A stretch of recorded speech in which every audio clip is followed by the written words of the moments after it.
I think one thing that separates you from other venture capitalists is you seem eager to innovate also in the sectors that are the hardest to innovate in, like Yes. literally the most almost look impossible to innovate. What am I talking about? Well, I'm talking about prisons, hospitals, and higher education. These are, you've never even heard of a new college, and here we are in a new college. So why is it that you're also, are you just like a masochist? Is it that?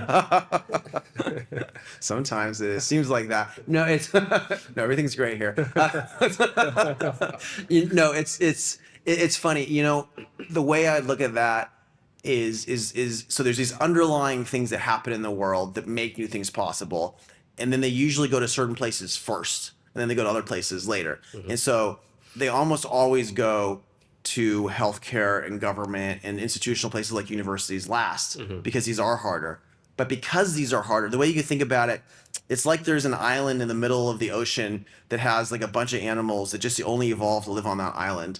And all of a sudden there's like a raft from the mainland, and like something that evolved to be competitive in like a much larger, more ferocious environment lands there.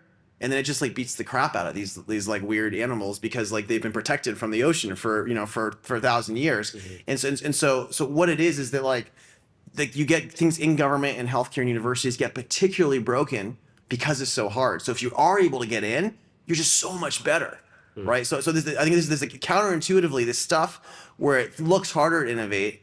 If you're stubborn enough and persistent enough to break in, it's actually in some ways easier, because you're just going to be so much better than what's already there, because it's hard. There's a ton of low-hanging fruit in terms of actually how you could innovate. It's just that you can't get past those roadblocks. If you could just like climb that fence and get in there's going to be all these delicious animals to eat, because they didn't evolve to run away from you. But you have to like get in there past that barrier first. Yeah.